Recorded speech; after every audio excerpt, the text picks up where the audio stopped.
put off your camera. Okay. All right. So good evening, everyone. Welcome to the finance class, the first finance class with Rachael Ekpa. I have known Rachael for a very long time. I mean, on my WhatsApp handle, I wrote and said that I once employed her. Where is she? I'm sure she's hearing me. You know, she was once a staff of mine, but now she's loaning me money. Can you imagine? So I really want to know what the truth is. How did she make this money? What mindset is it that she has, you know? Because I'm at that point of my life where I need something. I need a side hustle. I need something else. I mean, I'm a teacher. I'll always be a teacher, but I think that at this time, you know, COVID-19 has pushed out something in everyone. So we need to hear from Ekpa Rachael. I would be managing her slides from here.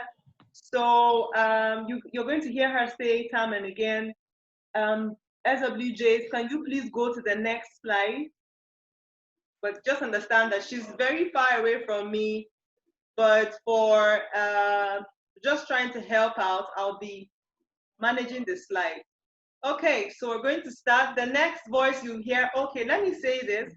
Rachael is in Nigeria at the moment, and you know Nigeria now, we have some NEPA issues. So we apologize that you might not see her because she's having, she's out of power at the moment.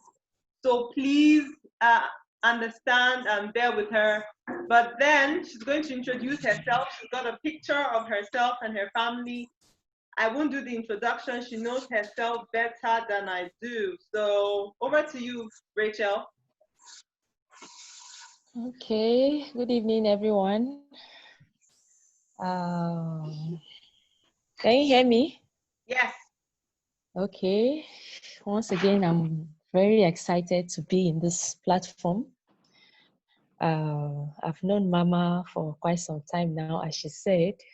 Actually, she was my employer truly, and now, by the grace of God, I'm able to stand on my own and have something doing for myself. Encouragement, she also was part of the, one of the persons that encouraged me on all of that. And today we are here. First of all, I'll start by introducing myself. I'm Ekpa Rachael Palm. I'm from Kogi State. I'm married. I have a daughter. Then a graduate of Madonna University, Okija, Anambra State.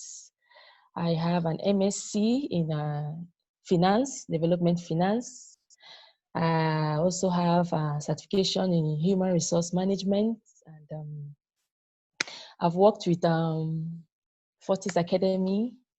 That was in 2016, where we did a training for graduates on entrepreneurship, finance, and human resource management.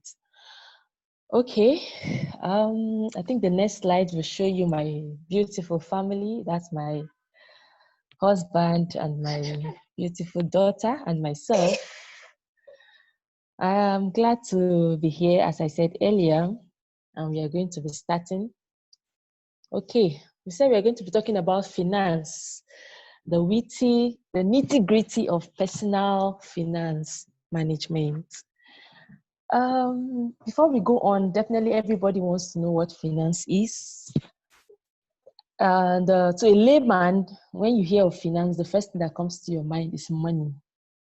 The first thing that comes to your mind is investment. The first thing that comes to your mind is savings. The first thing that comes to your mind is, anything that has to do with cash, anything that has to do with money. It's not far from where you're thinking. We said finance generally has to do with management, creation, and study of money and investments.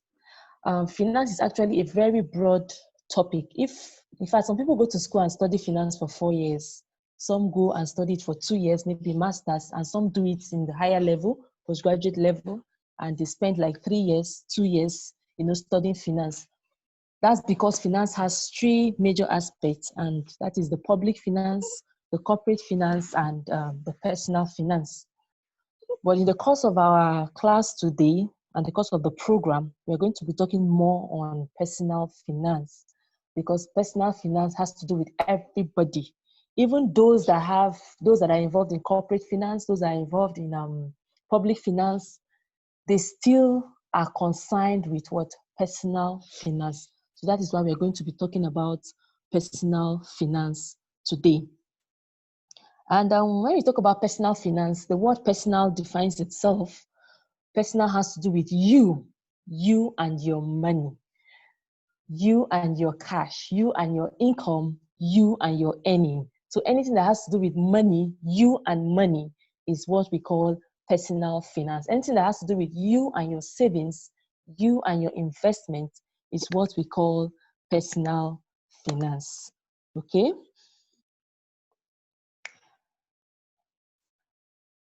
Okay, we have a quick question here. Wouldn't it be nice if there was a magic formula or a simple trick that allowed you never to have to worry about money or manage your finance again? Just imagine that you have a trick, or maybe, have you ever imagined having a tree in front of your house? Maybe you want to buy something, you just go and plug the money and go and buy what you want to buy. Never having to worry about how you're going to raise money to do a particular thing. Just knowing that you have money somewhere. Like a kid one day told he was asking his daddy for money. And the daddy said, I don't have money to give you to go and buy what you want to buy. And I said, Daddy, go to the bank and take. The daddy now said, is it not when I have money in the bank that I will go to the bank and withdraw and use? Money doesn't come that way. You can't just go somewhere, pick up the money and use.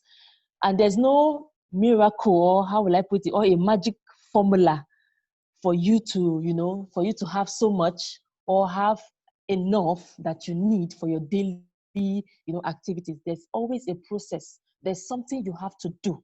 You have to, there's a step, there are steps you have to follow in order to manage your finance, in order to have enough when you need them, in order to be, there are sometimes that you'll be out of cash.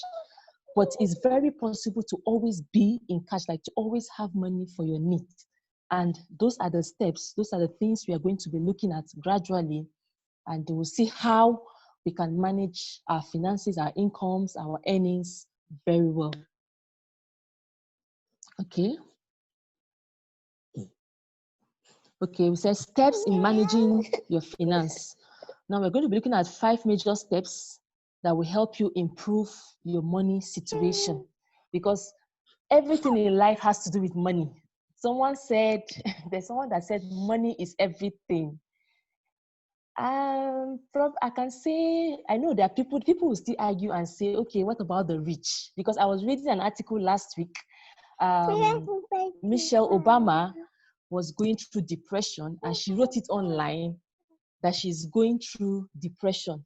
And I remembered when I posted something on the Girl Connect, a lady said something. She said, I'm not going to join this Girl Connect if I'm not going to get money from it. And then Mama said something. She said, there are people that have money and still go through stress. So they need this, they need the program to get better. And that's the truth. So not long ago, I read something online about Michelle Obama, going through stress.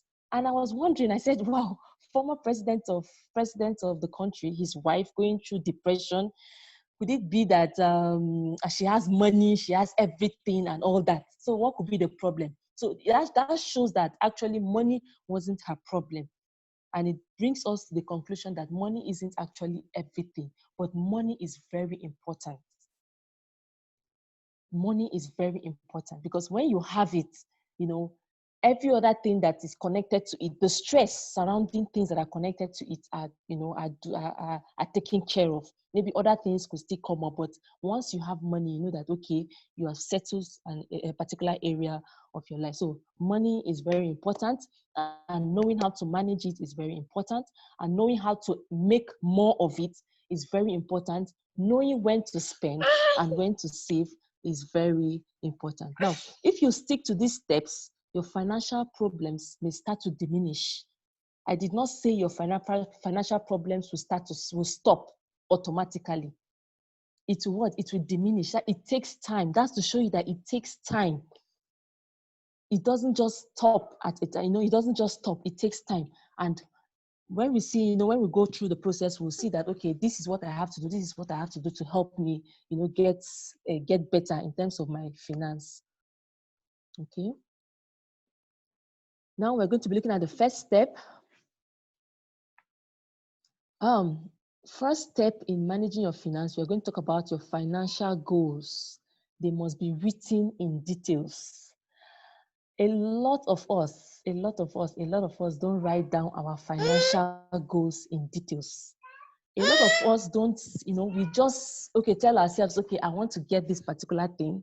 I want to do this particular thing. Okay, in 2021, I want to, buy a house. In 2020, I want to buy a car and all of that. We don't write them down. And that is why, and the reason why we don't write them down is because you just feel that, I'm disciplined enough to do it when it is time. One thing with money, somebody say money is like wind. It just flies if you don't know what to do with it. If I give you 50,000 today and you don't have plans of what to do with it, like you don't have written down details of what you want to do with it, I tell you that 50,000 will just come and before you know, it's gone. That's because you don't have plans on what to do with the money. Now, specific written goals has a way of helping you plan your finances. When you have it written down, as soon as the money comes to your hand, because you have it written down, you prioritize first. You go first to what you need it for. But if you don't have it written down, you end up using it on things that you didn't plan for. Not just that, you also have to prioritize, as I said earlier. These goals can be long-term and they can be short-term. So once you have it written down, it's easier for you to plan and prioritize. I know some of us that studied economics, even if you didn't study economics, maybe in your secondary school, you did economics, okay? And I'm sure they have something like scale of preference. You can't know your scale of preference if you don't write down your plans. It's only when it is written down, you will know that, okay, this one comes first, this one comes second, this one comes third. Now, if you don't plan to buy a particular shoe, for example, and it's not written down, you don't plan to buy it. Once you go out and you see that shoe, you end up buying it. And as it happened to you that when you go out to see a particular thing, you are moved to buy it. And when you come home, you start regretting, why did I even buy this particular thing? Why did I even spend my money on this thing? I shouldn't have bought it. Now, it's because you did not have written down plan on how to use your finance. And that is why you just went ahead to spend it on something that you did not plan to spend on. So this particular step, writing down your plans, putting your financial goals on paper, will go a long way to help you achieve them one by one and know how to prioritize. Once they are written down, scale of preference, this is first, this is second, you'll be able to prioritize and know which one comes first and know which one to go for first. We're going to be looking at the second point.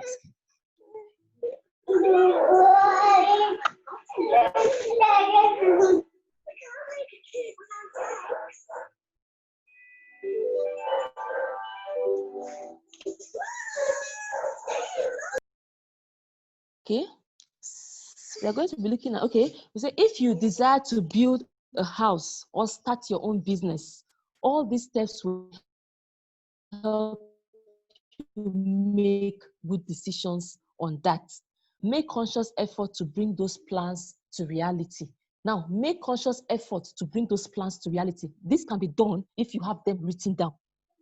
If you have them If you have them written down. Once you have your details of, I want to build a house. As I said earlier, I want to build a house. I want to start a business.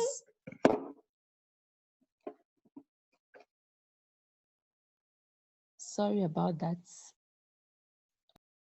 Okay, please, can you hear me? Yes, we can hear you, ma'am. Okay, sorry, I had to. So if you have, we'll go to the second point now.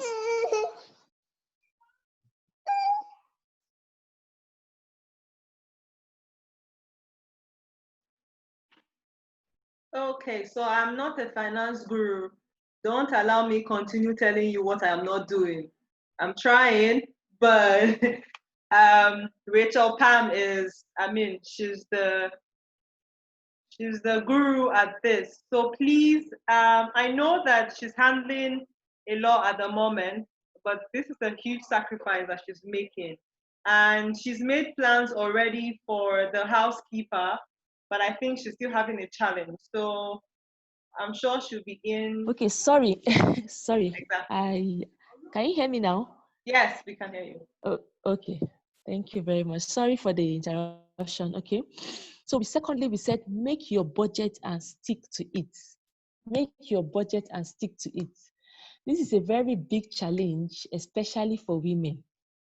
Making a budget, not just, it's very easy to make a budget. That is why we said make a budget and stick to it. It is so easy to make a budget. There are times that I've gone to I will write down what I want. I'm going to the market, for example. I write down what I want to buy, things that I need. I'll put them down. I said, okay, this is what I'm going to buy. When you go to the market, there are things you see that you feel you need them. Then you end up paying for them. At the end of the day, you might not buy all you have in your list if your money is not enough. Or you might end up spending more than what you budgeted for. So have you seen that although you have everything written down, you had a budget, you had it written down, but you didn't stick to it. And it takes discipline for you to stick to your budget. Now, sticking to your budget has a great advantage to your finance. Just imagine, okay, your salary is 50,000, for example, and you've made up you have a budget that, okay, by this month I'm going to spend 30,000, then I'm going to save 10,000, then I'm going to keep 10,000 for anything that comes up, unforeseen circumstances, anything that comes up, and all of that. Now, just follow me on this example. We have 50,000, you plan to use 30, you plan to save 10, and you plan to use 10 for unforeseen circumstances. After making up your budget, just imagine now we are going to take the first scenario, an indisciplined person.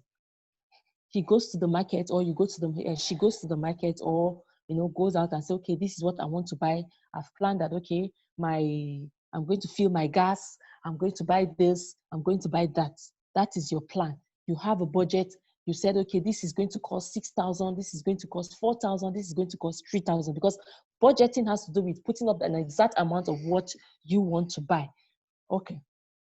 After that, you come home and see something of, let's say, 5,000 or 10,000, and you say, I think I need this. Now, that thing you are saying you think you need, for you not to have put it at the beginning of the month, it means it's not that important. Now, ask yourself this question before spending on that thing. If I go through this month without this thing, will I survive? Remember, you have 10,000 for unforeseen circumstances. And unforeseen circumstances mostly has to do with health, mostly has to do with health issues or feeding or something very important that you have to go out of. You just have to do it, a necessity. Those of us that studied economics, or maybe you did economics in school, we have luxury goods and we have necessities. Now, check it, ask yourself, is this under luxury or under necessity? Now, if it is under necessity, then you can use that is why you have 10,000 saved for unforeseen circumstances. Now, if it is luxury, that is why I say you ask yourself, at the end of this month, if I don't buy this thing, will I survive? Will it affect me? Now, if the answer is no, it will not. I beg you, don't buy that thing, because it's going to affect your budget. Now, how? At the end of the month, all your money, you've spent your 30,000 on the normal, all you had on your budget. Now you spent your 10,000, you have your 10,000 saved, of which you're not going to touch. Okay, then you have your 10,000 for unforeseen circumstances, of which maybe you've touched it, and then you now have extra 20,000 that you spent on something you did not budget or plan for. Do you know what happens? You have added, you have put on an amount on your head, which is called debt. Now, you might say, I will go and use my savings. Now, why do you save? The question you ask yourself, why did you say that, okay, this year I'm going to start saving? There must be a reason for that. Maybe you want to start a business, maybe you want to buy a particular a property and all of that. Now, the fact that you have touched that savings because of what? Because of your indiscipline, not going according to your budget, is going to what? Is going to definitely affect your finance. And the Bible says, little foxes spoil the vine. It doesn't come at once. You say, is it not 10,000? Tomorrow, when they pay me next month, I will add it up. Now, that next month you are thinking to add it up is money for something else you will add up. You will still go on another debt. And because you were indisciplined you are not disciplined enough to follow your budget. I tell you, next month, you might not be disciplined enough to follow it. And that will lead you to what? To borrowing and borrowing. And that will lead you to what? Stress. In fact, it brings a stress that you cannot even explain. You'll be wondering, how did I? You understand? So following your budget, sticking to your budget is very, very important. Budget on itself, talking about finance and budget on itself is a topic you can discuss for hours, because there are techniques under it, there are tips you need to know on how to follow your budget and all of that. I think our next class will talk more on budget, but let me just stop there on budget. A budget will help you to decide how to spend your money over the coming months and years. Without the plan, you might spend cash on things that seem important now. As I said, some things that seem important now, they seem important now, but don't offer much in terms of enhancing your future. That is why I said, ask yourself the question now. Is important? Is this a necessity? If it is not, please waive it and continue following on your budget. So we're going to be looking at the next step. Say, if you are married, work together with your spouse on the budget. It makes you more committed to achieving it. Now, you've agreed that you're going to save 10,000 and you're married. Now, your husband or your spouse or your partner also has his own plans. Now, you telling him that, okay, see you, I want to save 10,000 and I want to spend 30,000 and I also want to keep 10,000 for unforeseen circumstances. Now, discussing it with him is not just because you want him to know that, okay, you have this money saved. Or it's important because if something comes up and he wants money for a particular thing, he would think twice and say, okay, no, she says she wants to save it for this. Then I shouldn't make her go out of her way to do this. Okay, what does she have for unforeseen circumstances? Okay, she has 10,000. Okay, I have so amount. We'll bring it together and plan. So discussing it with your spouse helps you to plan well. Like there are sometimes I tell my husband, I said, okay, I tell him that this particular money that I got, I want to use it for a particular thing.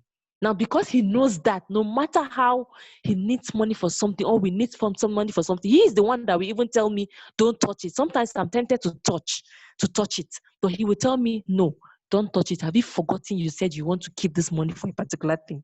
Now, that is because I discussed it with him. So it is very important as spouse, as a couple, to discuss with your spouse or your partner what you plan to do with your money, your budget. Discuss with him. Okay, this is what we plan to do in future. This is what we plan to do in a week time. This is what we plan to do in a month time. This is what we plan to do in a year time. So this will help him to adjust to whatever you have decided on. Okay. Build an emergency fund. Build an emergency fund. Another key is building emergency fund. It reduces stress. Now, remember my analysis on the 50,000. I told you you made a budget of 30, you decide to save 10. Now, that 10,000 you kept for unforeseen circumstances is your emergency fund. A lot of people mistake savings and emergency fund. Now, savings is kept for a particular purpose and it's not used until the time reaches for you to use that money, mostly for investment. Emergency funds are funds that you can quickly go to when emergency comes up. Like I said, health issues or maybe family issues that are very, very important that you need to go on to. Now, I was writing a paper on COVID and its effects on the Nigerian economy. And one thing I saw about the Nigerian economy is that why this COVID hit them so much is because they did not have emergency fund. Now, in Nigeria, emergency fund, we look at it in the way that, okay, we have our reserve. As at the point when the COVID started, there was nothing in the reserve. So that was why, the shock was so strong. Already we had twin shock in Nigeria. We had the oil shock, and we also had the pandemic shock. Two shocks at the same time in Nigeria. Now, just imagine Nigeria as a whole country. Now, it has two shocks, but what happened? They didn't have reserve, one, and two, they were not ready. Financially, they were not ready. That was why it hit them so hard. They had to start what? Start borrowing. Now, if you look at the oil price of last year and other years, you see that we have something like $57 per barrel. We have something like $60-something per barrel, and all of that.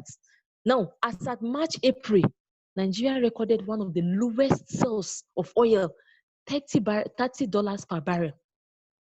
Now, and remember, when this year started, the budget was 10 trillion, 10 point something trillion naira. Now, that 10 point something trillion naira was what? Was speculated based on the fact that, okay, we are going to sell oil at $57 per barrel.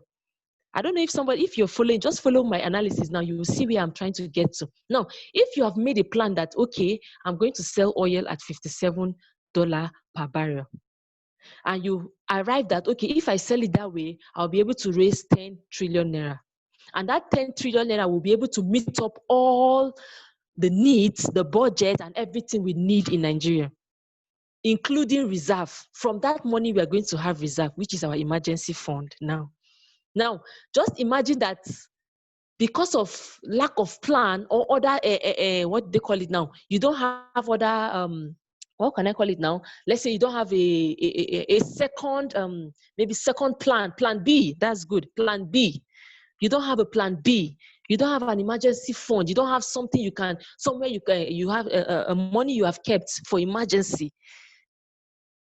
We have the COVID. We have the what? The oil shock. This made oil to go down to $30 per barrel. And it's not just that it went down to $30 per barrel. They were interviewing the NNPC manager one time early this year. He said something. He said, the fact that it's not like we don't even want to produce. But the problem is that the more we produce oil, the more it weighs, because we don't even know who to sell to due to the pandemic. Nowhere to export to due to the pandemic. Now, two things. The money dropped and no export. How would the money come in? So the budget for the year, the plan for the year for Nigeria had to drop. They had to drop their budget, because from 10 trillion, it has to go down. If the amount reduced by half, what will happen to the budget, the amount they're expecting? The amount they'll be expecting will now be 5 point something trillion. So what happens to all the aspects? What happens to the government? Now, if they have to pay salaries, if they have to do projects, if they have to do this, if they have to do that, what will happen? Everything has to be cut short. And there's no way they can They can meet up. They have to borrow. Have you seen that lack of planning, not having a plan B, and not, making adequate plans and reserve, how it can affect an economy? Now, bring it down to your personal. Okay. Now bring it down to your personal, personal income, personal money. You have a plan. Like when we started this year, me, where I was working, for example, I said, okay, this is my salary by January, March, April, May, I'll save this amount. June, July, okay, this is what I expect to get at the end of this year, or by October or September. See what happened with the COVID now. What happens? A lot of people lost their job, one. Two, people that even are still working, their salary was brought down. So imagine that you are in that situation. What will you do? Where will you bounce back? Do you have an emergency fund? Do you have something that you can bounce back to? Do you have somewhere you can go to? If you don't, you end up borrowing. You end up going into it. Serious debt. Now, borrowing on its own is not bad. borrowing on its own is not bad. Everybody go into debt one way or the other, even a country, even churches and all that. But when you have to do it all the time and more than what you earn, that is when it's bad. I'll give you a story of this a lady that came to me, because of this my company and all that. She came and she said they actually needed money and all that and all that and all that. And I was pushed to ask her some questions. The first question I asked her, I said, "What plans have you put up? What are your plans? What do you want to do?" She was like, she doesn't understand what I'm saying. What does she want to do? That she wants to start a business and all that. I said, from what you just explained to me right now, you can't start a business. She was shocked that can't she borrow money to start a business? Now, I will tell you why I told her that. Number one, she told me, I asked her, okay, how much is your husband's salary? Because she wasn't working. And she said, okay, this is the amount. And I said, okay, why is it half of the usual amount? Because she said it has reduced. She said they are paying, they took a particular loan and they are paying up for that loan. Now, remember that as she's paying for that loan, she's paying with interest. Now she's servicing that loan. And I said, okay, so let's say half of the money is gone on paying the debt and servicing the debt. Okay, that's okay. Now, what are your plans? She now said, okay, where they are living right now, their rent it has been due since May, and they need to pay up. Now, May, June, July, August, they need to pay up. And I said, okay, how much is the rent? Then she told me the amount. And I said, okay, if this is your rent, what you are going to do now, try as much as you can. If it means looking for other source of making money to pay for your rent, then once you have settled your rent, if it means selling up, okay, we'll get to that. We've not gotten to that. Let me not be faster. Now, what you have to do, you have to what? You have to pay for your rent, even if it means paying half, so that at least it reduces your stress, because she's always thinking and worried about the rent. And she said something that's why I'm bringing up this story now, because of what she said. She said, and actually she has asked for another house. Their rent is due May, that she wants to leave that house and she wants to go to another house. And I said, okay, that's fine. Hoping that what the house she's going to be getting this time around will be the same, maybe the same amount or close. But I was surprised for her to tell me that the house was almost twice the house she was staying before. And I was shocked. I had to if you see, I spoke to her for long. I had to make her understand that, see, you've not paid for the rent you are owing. You are thinking of getting a bigger house. Why not pay this rent, stay in the house, get enough money before you think of when your husband's salary has increased, or you have another job, or you are settled, then you can get a better house. And that is the mistake a lot of us make. We try to buy or acquire things that are far more than our budget. You are earning, let's say, 300,000, for example, and you rent a house of 1.5 million. You are earning 300,000 a month, and you rent a house of 1.5 million. You might go into debt. Or, for example, you are earning 150,000, and you go and meet somebody to borrow you 500,000 to do something that is not so important. You will go into debt. You have to plan well. You have to plan well. If, let's say, you have your what? You have your emergency fund, you have your savings. Savings, I don't like people touching their savings. Let's say you have emergency fund, you have money somewhere, that is fine. But you're struggling and you're still looking at something bigger, you will pile up your debt. Now, what I told her, now they are servicing a particular loan and they are paying a particular debt. Now, taking another loan of 150,000 or 250,000 will add up to their loan, and it will increase their stress level. See, a lot of us don't need to. What is causing our stress, causing us go through depression sometimes, maybe because of money, is because we have taken up things that are more than us. You have to what? People say cut your coat according to your size. If that will make you understand what I'm trying to say, you have to plan well and make sure you follow your budget, and make sure you have emergency fund, and make sure you are disciplined in following all of this step. Now, we said what? You don't always have to go borrowing when there's an emergency. You don't always have to go borrowing when there's an emergency, especially when you have an emergency fund. Okay, note that this is not part of your what? Your savings. Emergency fund is not part of your savings. Our time is going. Okay, please, the next slide.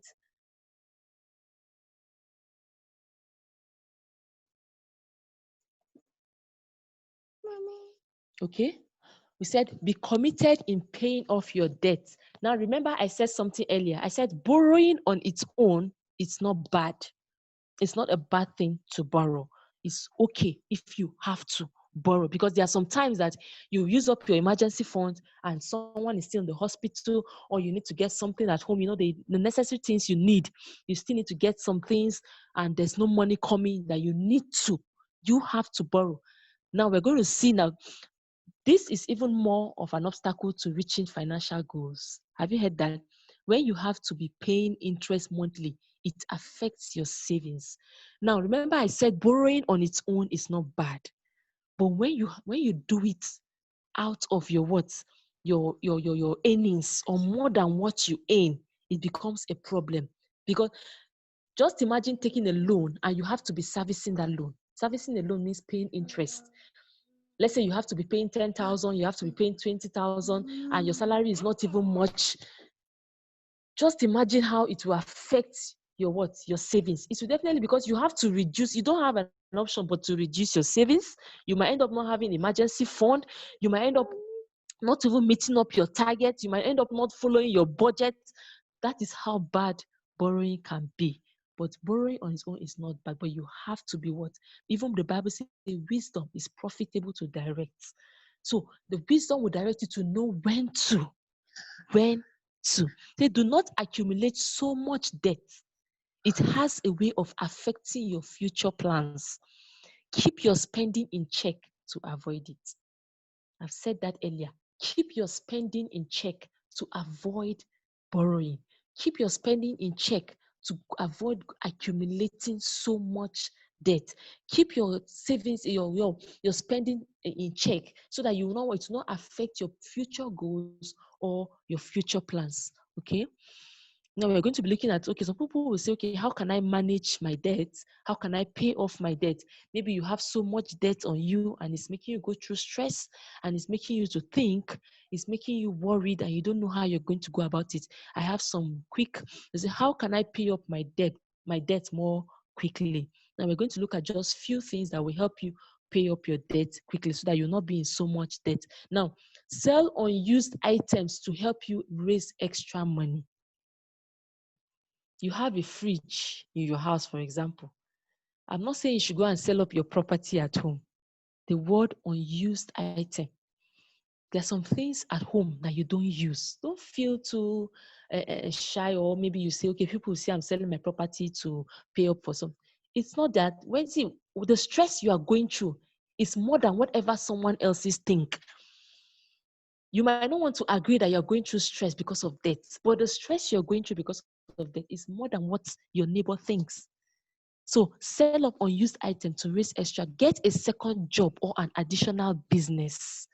If we start talking about this, we might not leave this place. Mama knows me very well. Like, I do a lot of things. And I just do a lot of things because there's something about me. I am so scared of being broke. There's something that a lot of people don't know about me. Why I do a lot of things is because I am so scared of being broke.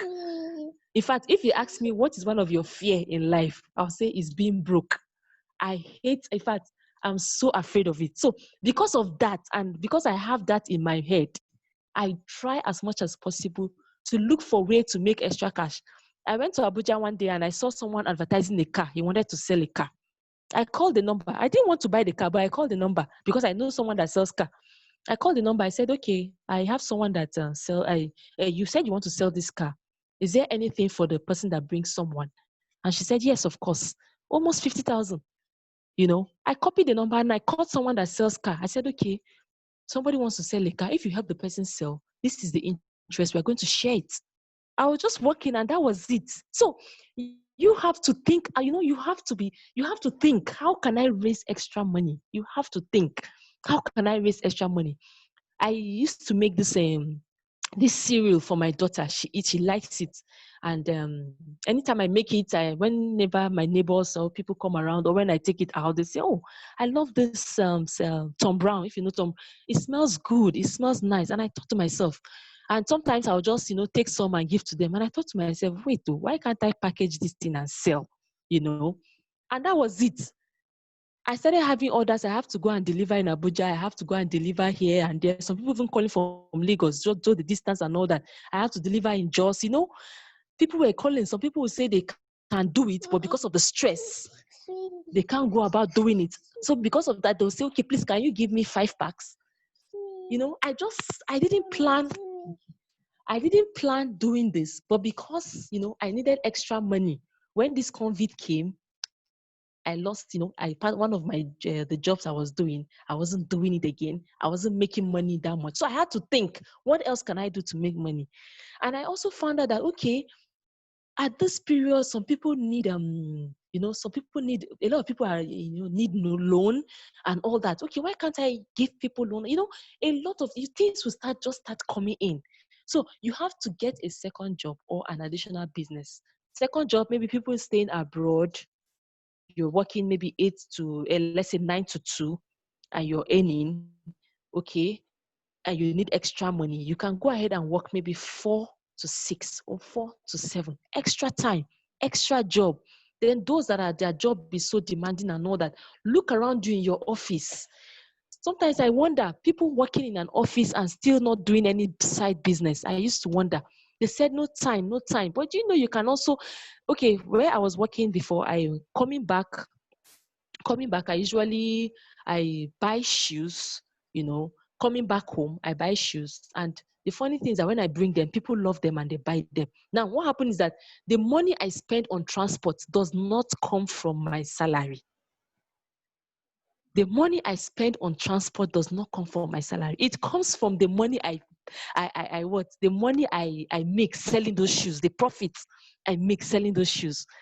I'll buy tops because I know that people in the office, and I do it. I'll just buy those tops and bring home. I'll show people and they'll buy. So when they pay me, I know that money I spend to go to my office, the transport I used to go to that office, I got something inside. That is what I calculate as my transport. So all my salary and all that, I was able to save, and that savings is what I now use to start my own company.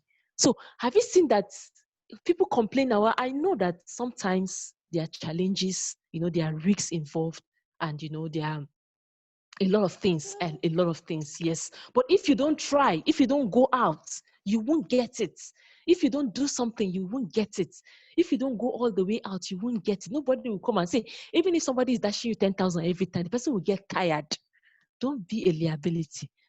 You be a blessing to other people. Now, cut your budget to help you increase your cash availability. Now, cut your budget. As I said, using our example of the person with 50,000, because of the debt now that she has on her, that 30,000 she's using on her budget, she has to cut it to 20. You have to just try. See, going out of your way to reduce your budget. Maybe you eat one chicken every weekend. Try and just go for fish. Or maybe you buy a clothes every month, maybe 3 clothes. Try and buy one. Maybe you buy 3 shoes every 3 months. Try and reduce it to one. All those things you are reducing, they will not affect you. In the long run, see, if you think that they will not make you happy at this moment, in the long run, you might not be happy and in the future, because at the end of the day, you might go into so much debt, which will increase your stress level. Okay. So the last one, it's almost time. Sorry. The last one, I say, speak to a financial partner. Okay. I'll just go fast on this. The next person on finance is going to continue from here. They speak to a financial partner. Finally, having saved money. Remember when we started, we talk about budgeting and all that. And in our budget, we always talk about savings, that you have a money reserve for saving. Now, there's a need to invest. Remember the example I gave you where I was working because of COVID, it was affected, but I already had money saved. What happens to the money you save? You invest. See, any money you save that you don't invest, you will spend and you will regret saving it.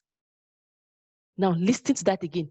Any money you save and you don't invest it, you will end up spending it and you will regret saving it. Because you tell yourself, I would have used this money now. Why didn't I use it when I needed it? Now, I just saved it for nothing and I used it up for anything. But if you had invested it, you will look back and say, I'm happy I saved this money. Now, this money that I save is what I'm investing with. Now, you don't want to use up your savings without getting anything in return. Have you ever imagined saving a particular amount like 500,000 and you just spent it anyhow? And you just end up spending it anyhow. Now, if you're able to save 500,000, for example, and you invest it and you get 700,000, now that 200,000 on top is what? Is your returns. Have you seen that you have made an extra money which you can also save and invest again, or you add to your what? Your emergency fund. With that, see, you will hardly lack money. You will always be in money. You will always have money for your immediate needs. So always what? You don't want to use your savings without getting anything from it. That's where investment comes in. So don't be afraid to ask for advice on how you want to invest.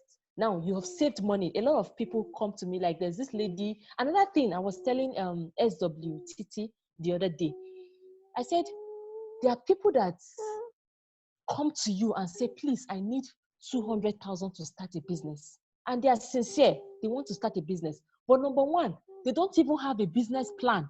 They don't even know how to go about it. This is where advice comes in. Now, if you have saved a particular amount and you need to invest it, learn to what?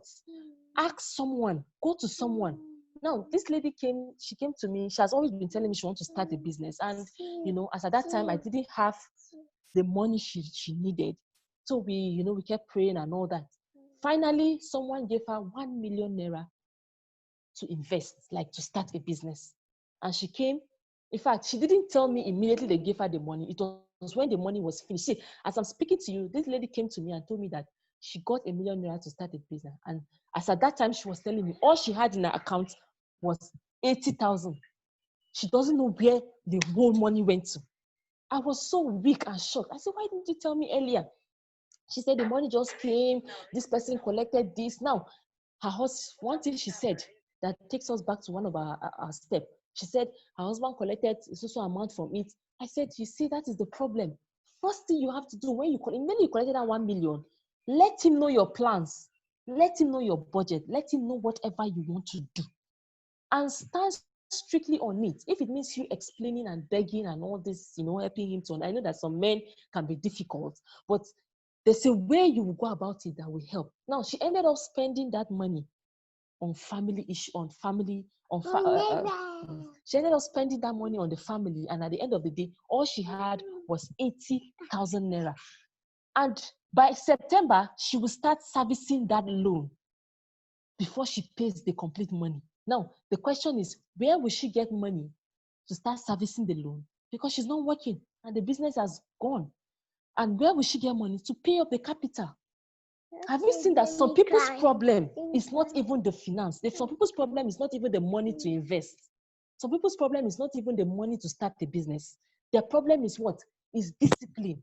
How to use the money when it comes. So if you follow up these steps, I tell you, your savings and whatever someone gives to you in form of loan or or free money, you will use it well if you understand this step and if you follow it diligently. If you follow it with discipline, you will be able to achieve whatever you want to achieve with your earnings, with your savings, with your money, with your loan and all of that. So with this, I'm going to be ending the class, and our next class, the next person that's going to be talking, she's going to be talking about invest and budget, how you're going to plan your budget well, how you're going to be disciplined in planning it, the techniques, different techniques. Okay, this is the best way, this is and another person will come and take you on investment. How do you invest that money you have saved or money you've taken in form of loan that will make you not to avoid some unnecessary risks, to avoid some fall on the road and all that, to make you follow up on whatever plans that you have made. Thank you very much. I don't know if anybody has any question. Even if you have any question and because of our time you're not able to say it here, you can pass it over to Mama and all in the Girl Connect group. I will be so glad to put you through, to answer you and to guide you on your finance. Thank you very much. I am Ekpa Rachael. God bless you. Very, very much, Mrs. Ekpa Rachael. This was like some eye-opener. I'm telling you. If it wasn't for anyone, trust me, it was for me. I would like to, okay, Davina Onoste says thank you. I would like to know if anyone has, please, questions. This has been one of our largest class. It's obvious that women are not joking. People need money. People need their ideas. I mean, please send in your questions in the chat room. If you want to say something, you could just, if you want your voice to be heard. I mean, we are behind time, but this is important. So please, just unmute yourself. Okay, good. Ms. B, good evening. let's hear you. Good evening. Good evening. I'm so happy to be. Can you hear me? Yes, we can hear you. Can hear you. Okay. I have a question to ask, but this is not about saving. This is actually about getting a second job. Now, take for instance, if you are doing, let's say, Taxify, and you want to get a second job, and maybe you want to give that Taxify, you want to give your car out to someone else to be driving. Meanwhile, it's not like you've gotten the job already, but you want to go in search for a job. Is there wisdom in it? And if yes, please, can you explain how? I don't know if you understand the question. Okay, let's say you are the one doing the Taxify at first, but because you want to have time to go into another job, you give it out. Else. Yes. Okay. Now, the question you have to... Visible. It's not like the second thing you want to do, it's tangible, like you know exactly what you want to do. Okay. That's what I'm saying now. Let's say it's a job you want to apply for. Are you getting me? Now, the question you're going to ask yourself, applying for this job, is it going to take my time? Because the truth is that getting a car for Taxify, I always tell people, if you're not doing anything, especially a meal, if you're not doing anything, do it yourself. Because giving it out, a lot of people will come and tell you, today, break, tomorrow, this. You understand? And apart from that again, whatever you get, you remember you have to share it with the person. Now, get me right now, giving somebody a car to do it so that the person earns something is different. That is when you are doing something. If you are not doing anything at the moment, all you're doing is applying for another job, then you can continue doing your Taxify yourself. Then keep applying since it's online. But if it is something that needs your presence, daily, or you need to be there, you need to be active in searching and and all that, then you can give it out. Because you need to what? You need to get something. I said, in life, you have to make sacrifices. But even in that sacrifice, you ask yourself, is it worth it? You have to weigh your options. I get me. You have to weigh your options. Yeah. There was a job I left, and I weighed my options. I said, okay, if I continue in this job, this is what is going to happen. The cost of this, the cost of that. When I calculated everything, I said, okay, no, then I have to leave it. Now, ask yourself, how much are you paying the person doing the Taxify a month? Is it worth it? Is it worth me going out to do the other one? Are you getting me? But if it is something like another business, maybe selling of a particular thing and all that, why not? You can also check your timing. Okay, from 7 in the morning to 12 or to 2, I'll do Taxify. The time, you look at your time for the Taxify, which time do you have more clients? Is it in the evening time? Okay, I'll keep my Taxify to be in the evening, I will run it. Then daytime, I can face this other thing. But if you see that time you're going to sacrifice that Taxify, it's going to cost you much, then give it out to somebody, then share whatever you have to get from it. Okay, perfect. Yes, thank you very much. Thank you. Okay, you're welcome. Thank you very much, Rachael, Mrs. Rachael. Thank you very much, Ms. B, for that question. Like I said, I'm not a finance specialist. I mean, I read banking and finance for first degree, but don't try me. Yeah, so Kosi Sochukwu said, thank you very much. Thank you for a great session. Yeah, so that's for you, Mrs. Ekpa Rachel. She says, thank you very much for a great session. Yes, yes, yes. Do we have any other question? It's still question time. Anyone? Okay, like Mrs. Rachael said, we have a second finance session on budgeting and investment. I'm looking forward to hearing how and where and what to invest in. So please don't forget to be on for that class. And this is where we end today's meeting. I want to say thank you to some Juliet Okonkwo. You have been here for every meeting since we started. I've noticed this name. I don't know who it is, but thank you for staying. Girl, connect. You are the connect right now, you know. Please reach out to me. I think I want to connect with you personally. If you have my number, reach out to me. I want us to have this conversation because I see you're hungry for knowledge. I see you're ready to move. Great. So I'd like to read some of the chat I'm seeing. Oladele Iswat says, thank you so much for an amazing session. Being disciplined with our budgets really stuck to me. Good, great. Even me too, being disciplined. Thank you very much, Mrs. Rachael. Adenike says, thank you very much.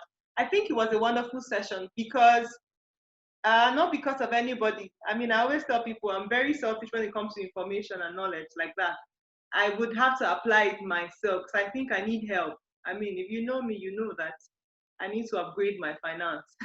Okay, so thank you very much for coming on. Tomorrow we start at 9 a.m. with the authority of the believer, Christianity class. I mean, you don't want to feed your financial life, you don't want to feed your career, your marriage, whatever, and not feed your spirit. Your spiritual life is the real you. Joy Adele says, thank you very much, Miss Rachael. Yes, thank you, Joy. I see that.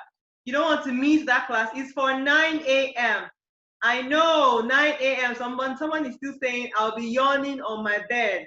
It's for 9 a.m. But don't forget, if you miss any of the sessions, we would upload them. We're working on editing the video. We would upload them and the link will be sent to you. But then please don't miss out on the authority of the believer. It's going to be with Furo, my friend. She's a wonderful woman of God. I mean, I've met her. I met her last year in one of our Reach Out programs in Port Harcourt. And since then, we've been like this. We're connected. Thank you very much, Rachael. If there's one thing, I mean, I'm going back with a lot of things, but there's one thing that would never, you know, that stuck with me and is staying with me. Any money you save and don't invest, you will spend it and regret saving it. I mean, that's stuff, you know, because I've done a lot of saving without investing. I'm very truthful. I won't lie to you.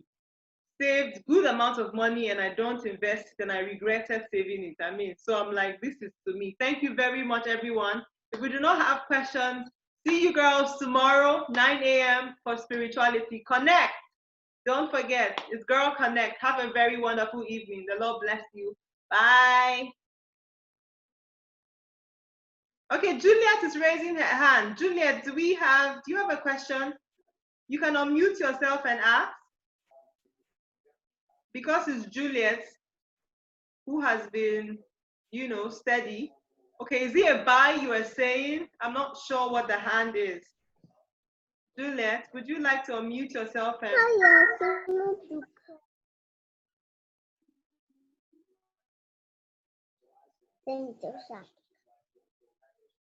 Hello.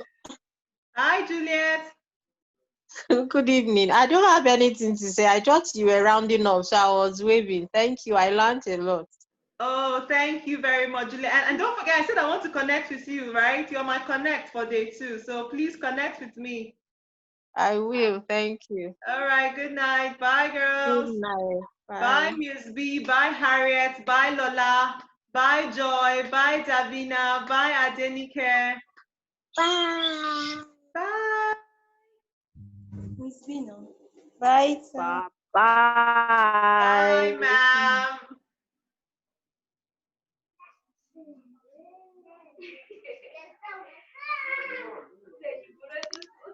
Bye. Bye, Joy. Mrs. Rachael Ekpa, you are the best. You are going to keep me up this night. Thank you. Thank you. Thank you. Thank you. And thank you. I really do appreciate your time. Thank you very much, ma'am. All right.